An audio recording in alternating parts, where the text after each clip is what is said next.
Hi, everybody. Welcome back to the Get Healthy Tampa Bay podcast. I'm your host, Dr. Kerry Reller, and today we have a very special guest, Emily Stein, joining us from Tampa. Hi, Emily. Thank you for joining Hi. us. Hi, Kelly. Hi, Carrie. Um, Sorry. that's okay. Everybody does it. No worries. So, why don't you tell us a little bit about who you are and what you do so our listeners can get to know you? So, my name's Emily Stein. I am the owner of Roll for Fitness, and a little bit about me besides my fitness background. I've always been an active person, so I've been doing like dance and yoga and movement. So, it was never like being like a super, like, even though I'm a personal trainer, like being like a gym person was not like my thing, like all day long. Like working out and being fit, like I grew up in an active family, but really the passion has just been helping people like move and connect more with their body. And so I'm a mobility and flexibility specialist, and I use three things in my practice: active isolated stretching, Yamuna Body Rolling, and Pilates work, as well as Yamuna foot fitness. And so my passion is really helping people connect from the ground up. So helping them with their posture, their feet, their flexibility, their back issues, as well as the strength training, because I do a combination of personal training work as well as the flexibility and stretching Mhm. work. Yeah, I mean, I can already see myself needing these things as I sit up, trying to sit up straighter in my Yeah, I know. Yeah. So this is great. So Yeah. you were active obviously growing up and stuff. So that's how you kind of got into this. Yeah, What made I you? was put in dance class when I was little, and Yeah. I never really made it to the dance team, but I still find ways to take dance breaks throughout the day. I know people do that sometimes. It's actually really good to just for your body, just to kind of even qigong and simple things, just to kind of like shed moving around. We weren't meant to sit all day. Yeah. Unfortunately, that's how I society know, is and it's now, right? okay and it's okay if you have to do that, but have Yeah. tools that you can use throughout the day to like help you with make the day better. So Yeah. yeah, So in your business, Role for Fitness is what you said. yeah, Like, how do you use these, I guess, stretching and other modalities? Like, so basically you mentioned something called active isolated stretching. Can you tell yes. us what that is, who's it for, and all that? Yeah, so active stretching was created by Aaron Matties, and he's a registered kinesiotherapist, and it's actually a modality that works your neuromuscular system. So it's about stretching and like reciprocal inhibition. So the muscle doesn't go back, the muscle doesn't get stretched past the stretch reflex. So it's just really good. A lot of times when I was doing my rolling on clients, if they were really tight, I would do the rolling first and then I would do the stretching. So I just got kind of really interested in wanting to perfect it. So went to Sarasota. This is kind of before COVID, and went to the clinic and started meeting with other practitioners and getting really good at it. But I realized that you can't stretch tight fascia. And so so people that come to me say like I'm really tight. Like if I work with people because I have a studio space in my house, but I also like work on people in their homes. If I'm stretching someone and I'm stretching their hamstring, for example, and they're like super tight, I'm putting you on the ball. Like you Mhm. can't it's bone stimulation. And like the foam roller has its place, but it doesn't really get to muscle, tendon, and bone. It's kind of superficial. It's good to kind of like use it as like a if you need it, but the Yamuna balls just really like help with your posture, and there's no studies behind it, but women can improve bone density because you're weight bearing on a ball and getting on the floor. So what I see a lot with clients now is that they can't even get on the floor and hold themselves up. Like you can do all the squats and all the weights you want, but if you can't balance and stability, it's like it's lost. So that's kind of my like what So, I've seen. so why is rolling, kind of good for you then? What does that do for your It muscles and tendons? Yeah, it just helps to elongate your muscles and tendons. It's really just for relaxation. Like I'll put it like behind my back if I'm just looking for a little bit of support. Just it helps to stimulate your central nervous system. But it's a tool. It's like using like a bolster in yoga or using a block Mhm. in your knees, or you're in a class and you're using something to support you. So like if you're in yoga and you're doing a seated twist, you're just using it as a prop. And so the Yamana work's been around since like the 90s, and I did the training back in 2014. It's just new. Like small ball therapy, like there are other like yoga tune-up balls and other modalities out there, but the Yamana work is really like it's just I won't call it revolutionary, but it's just very niche. And unless you like are in a studio or you're somewhere in California or somewhere where it's gotten popular, but the stretching work is this there's the stretching and the strengthening work is really what makes it hold. I have clients that say that they're competitive, like, hey, I'm gonna do some rolling work and then I'm gonna stretch you and then go back on the ball and see if it got better, be improved. Yeah. And then some people don't like doing the ball work because it's too intense and they're so tight. Majority of people that have never been on a ball before or never had a ball like lying on it on their stomach. Like the best way to really lower back pain is putting a lying on the floor and putting the ball in your stomach and your pubic bone and rolling from pubic bone to navel. And people like they're scared because I'm like, well, we'll start easy. I'm putting you on the softest the softest gold ball so that yeah, because people are tight. It's and Mhm. herniated. A lot of people have been in car accidents. They've herniated discs. So I always ask people like I always start with the I call them the babies, the baby people Mhm. until they're ready to like. So So you mentioned something called the stretch reflex. I haven't really yes. heard of that. So can you explain that a little bit and how that, is involved in how you do So like when you're stretching something and you like say I'm stretching my arm, for example, and I feel like I'm hitting that point. Okay, I'm stretching here. So it's 2 seconds. So I'm holding this here and then I release it. Bring my arm up, come up, and release. Like you don't stretch past or it hurts. it? Okay. People stretch too long. And so the I've heard other young people say the opposite. The stretching longer is better. Yeah, well, Yeah. everyone is different. People want to do what they want to do, but just the way I was taught, and even for myself, when I'm holding a stretch and I feel like okay, I'm good. I don't want to hold it.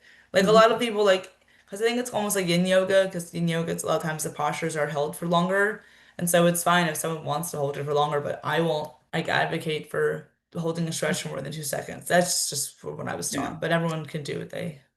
So a stretch reflex is not an actual reflex, but it is, the idea of not really going past to where it's Yeah, yeah, uncomfortable. that's Okay. from what I was taught. If I'm incorrect, then Yeah. so yeah. So how does AIS or the active isolated stretching differ from typical stretching that people do before and after their workouts?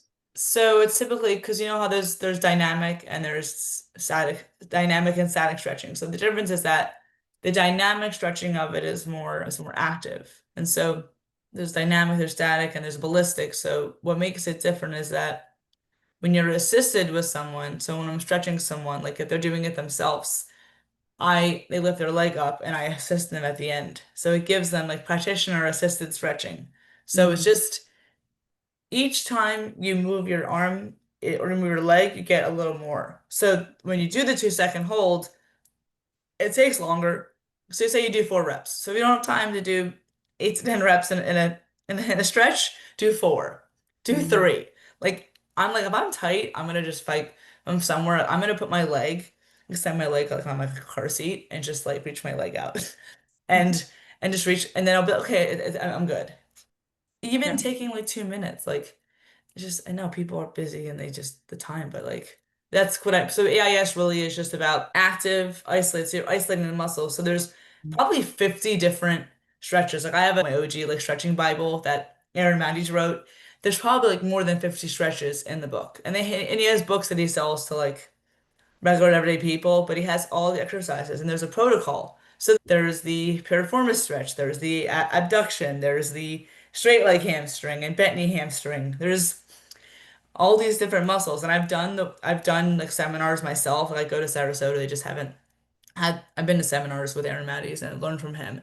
And so there's basically different stretches for different angles. Mhm. Like you'd be Yeah. surprised. There's the IT band, there's the abduction, there's I call it my favorite stretch is called I called it the big three. And I have to it's a workout because you're lifting someone's leg up the table, you're lifting it across this way, and so it's almost like you're doing like you know how you lower and lift your legs, but I'm having people like it's a workout because hey, can you lift your legs for me? But it helps the people that have like they Mhm. have sciatica or their back. So and I have a belt, so I have a table and I have a belt, and you lie down and I put the belt on, and it's a people get to do a session they're like they're sweating because it's releasing a lot of the stuff releases toxins as you know from being a medical doctor when you work out you do something you're releasing like toxins because Mhm. your body's it's good to sweat like that's what I mean by the AIS work there's different like angles and there's different like protocols for each part of the body. Why do you think stretching and mobility are often overlooked during traditional training?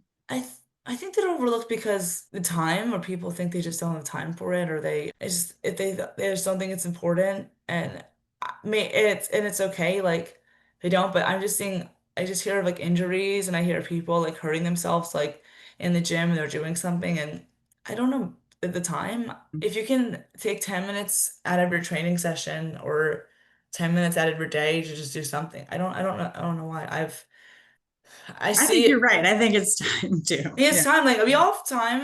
I know you can. People watch TV or they scroll. I call it stop your. Like you can scroll and it's funny. You can scroll and just put a ball in your chest. I'm not saying you would do Yeah. that, but it's just like we live in a technology world. So it's just like if you're Mhm. watching TV, you can work on your feet. If you're watching TV, you can you're somewhere and you can take your equipment out. You can do something. So I know it's time, but I guess it's personal choice.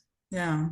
So what type of clients do you see? Like what kind of patients come to see you? So it varies. I've had people that have come to me in the past that are just they're dealing with back problems, and I've had a Mhm. couple more men coming to see me because it's their hips, they need to stretch, that they need to improve mobility, and I see with everyone. I've worked with athletes, I've worked with youth tennis players, I've worked with mostly like women that like people that have had sciatica or I've had a client with Parkinson's. But right now I'm really looking to grow and connect more with people like in the community that want like someone to keep them accountable and to teach them how to stretch properly.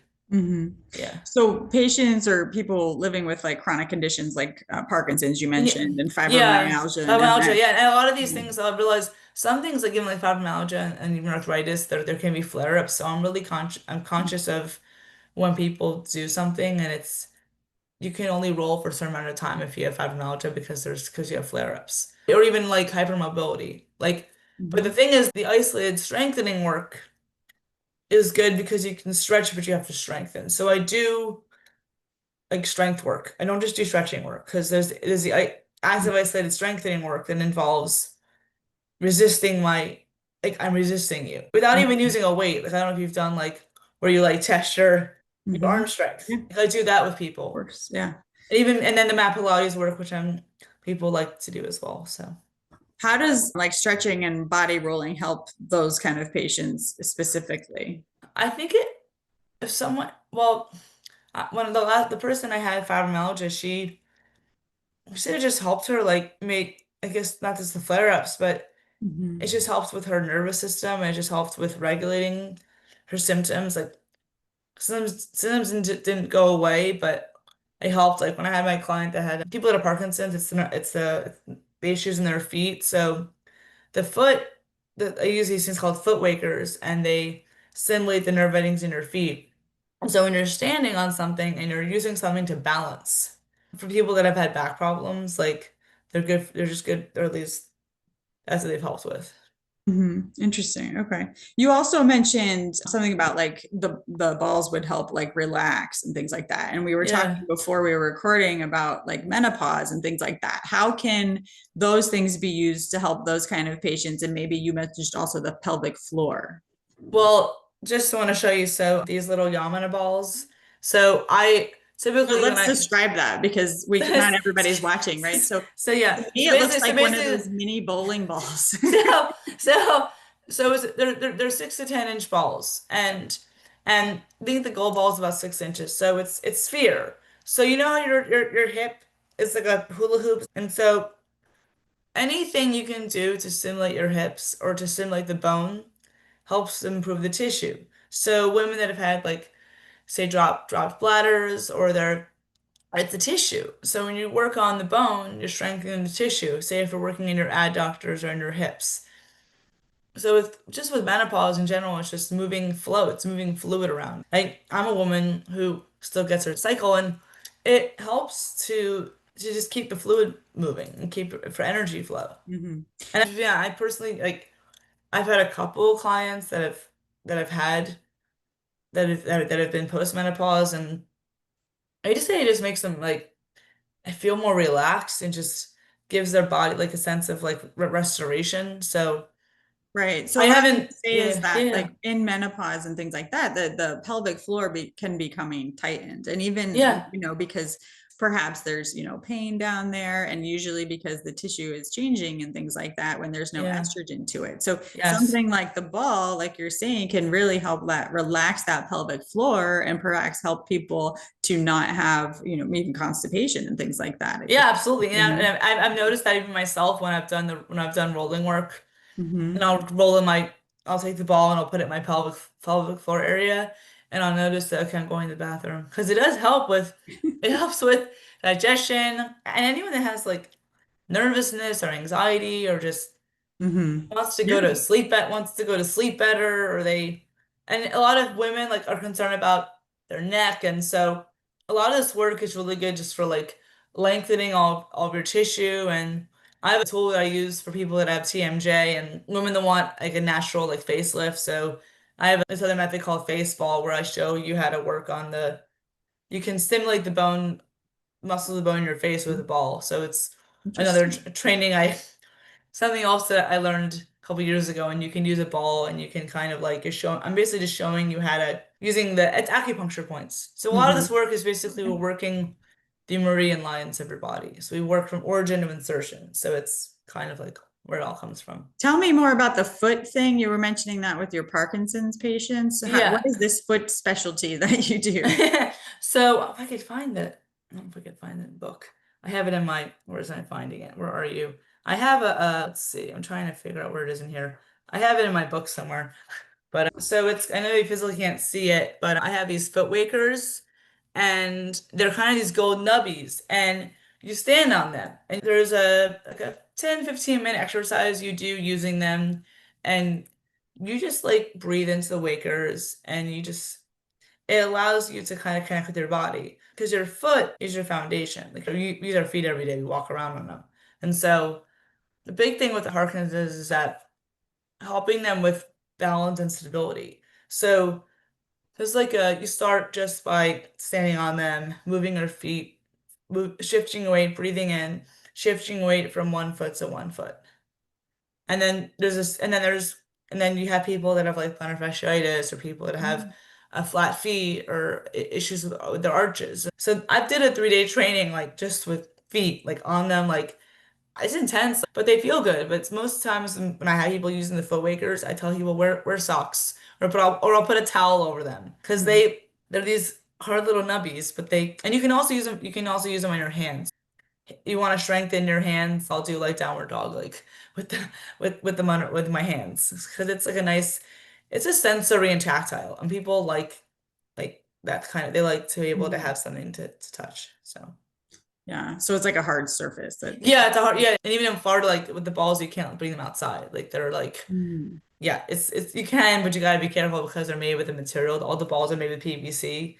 I don't know what the foot wakers are made out of, but it's a hard like tool you use, Mhm. and so they feel good. But they're like first time, it's like go on them for 5 minutes. So the thing with the foot wakers is that I do this thing called a walking test where I look at your gait, and I teach you like this is how like watch how like you walk and you take your foot, you drop your fifth, your fourth, your third, second, first toe. And Parkinson's is an isolated thing. Like I haven't really like touched that in a while. I think it's Mhm. some of the support in that area. I want to connect with them, but it's a little bit of a tricky community to connect with because a lot of times it's just like insurance companies and their doctors and but I like to help them, but some of the support groups are a little more I want to connect with them, but it's a little more of a Well, we've eh, had some people who work with a lot of Parkinson's patients on the podcast that you could yeah. look up and connect with. Yeah, absolutely. Yeah. Yeah. Tell me about like what are some of the biggest transformations that you've seen with your clients? You can share an I've example. I've I've seen someone that this was years ago and he unfortunately he passed away, but he was a stroke victim and this was like 5-10 years ago. God bless his peace. But I worked with him for like an hour and then I noticed that he regained like full strength in his body. So he was a stroke victim and I worked on him for like an hour and then I gave him a break, but he regained mobility. And but other biggest thing is I had a client who was like working a desk job, and obviously it's part of what we have to do, but he had really bad feet, and his hip mobility was awful. I would say it took like 10 sessions, so it's not gonna just get fixed in one session. It takes like time to learn routines and work on the thing. So I would say that's the biggest transformation, is just even people that I've worked with like virtually, like you can do it, but just seeing people like if they do the work themselves. I have clients come to me like, yeah, like you get flexibility if you're doing work on your own. But Yeah. then I want you to come back. So I'm the one thing I'm really good. One thing, the assisted stretching is my I love doing it on people. The aromatics work. It's just people just have very if I have a guy if I have people coming to me that are really tight or they're like a really strong person, I'm protecting myself because I'm like small. And if I have a guy coming to me that's like say 200 pounds, I'm like, okay, let me figure out how I'm gonna do this. Because some people come and they're really tight. And Hmm. stretching people that I've never stretched before, and they're like, so it's gotta tell I'm communicating to them, hey, I'm showing you the stretch. I need you to lift your leg for me. So it's biggest transformation is just seeing people like even they've never heard this stuff before. And they're like how I've never heard this before. I'm Hmm. well, you should be more people should be aware of this work. Yeah. Yeah. So if someone is like listening today, dealing with tightness, back pain, or foot Yeah. pain, what's one like simple stretch or body awareness tip that they could try from home? Just that like if they're sitting in a chair, just bring their like shoulders back and just bring your shoulders back and like squeeze your shoulder. So you're lifting your chest up and you're squeezing your shoulder blades together. Someone taught me this. It's actually in my field because my posture hasn't always been the best. And then the other thing is when you're standing, people like, or even like, don't lock your knees when you stand because people stand with their legs locked. And I've seen it like a lot with people. And like, I know what I get, we all have habits. I used to do it all the time, but like, just have a bend in your knee. I have to remind myself, don't lock your knees. And so Those are that's good tips. Yeah, my mom always told me the stand up straight one. That's what yeah, she because used we always like, I to realize do. we're so, we've become, I don't know if it's us or if it's our bodies, we just, yeah. I have terrible posture. You have terrible posture? Well, maybe you need me. So, Well, one thing, anyways. I think making sure people have more postures, we don't want to have that like hump neck and No, and back so the and big, so that is, overeat. so that is actually, the best thing is honestly, like most people, if you have a ball or if you have like, if you, I know listeners probably can't see this, but if you have a ball and you can put it like behind like your back, Mm-hmm. and use it while you're at I know they're dark, sorry, I'm just saying them, but they're behind in between my shoulder blades. And so if you can just sit Oh. at the computer and you're just using them behind your back. So it's like ergonomic support. Mm-hmm. So it's Mm-hmm. just like, why not like, or get a pillow. So the other posture tip is if you're in a chair, make sure the chair fits you, make sure the chair like supports you. Or put a pillow. If you don't have a ball, oh, that felt good. Yeah. Yeah, I did. Yeah, it always feels because it's warmth. Yeah. It's just that's my tip is just like have something behind your back, whether it's a pillow or a bolster or something to support your yeah. So, What if someone is kind of on the fence about trying stretching as part of their wellness routine? What would you say to encourage them? if they're on the fence, go online and they're curious. Like I'm doing like I'll do like a 30-minute like demo. Like I'll just say, hey, come over for a 30-minute demo, but I'm not I usually charge like half. Like a Mm-hmm. session, like, oh, hey, if you want to come over for a demo, but 30 minutes goes by fast. So if they're Mm-hmm. curious and you're not sure, like I do offer like 10% off the first session because my normal session rate's like 85 an hour, but I'll I'll do it for like 70 just to kind of like give them a try because everyone has to pay for their coffee and all of their things. And if they're curious about it, just I do post like on my YouTube channel, but the best way is just experience it. If they're curious, just like do a virtual session with me. I do like sessions with people virtually where I don't use equipment, where they can just like I can show them some stuff. But the best way is to experience the work in person. That's my Yeah. suggestion Good. to people. So if people want to work with you, how can they find you? Where can they find you? So my website is rollforfitness.com. They can contact me at my website. And then Emily Stein, that's my Facebook page. And then it's Emily at rollforfitness.com. Okay. Yeah, we can put all that in the show notes. You have all the Yeah. stuff, so Yeah. yeah. Perfect. Well, awesome. Well, thank you so much for your time today and sharing all your expertise with our listeners, and everybody Absolutely. stay tuned next week for next week's episode. Thank you, Thank Emily. you. Thank you, Kerry.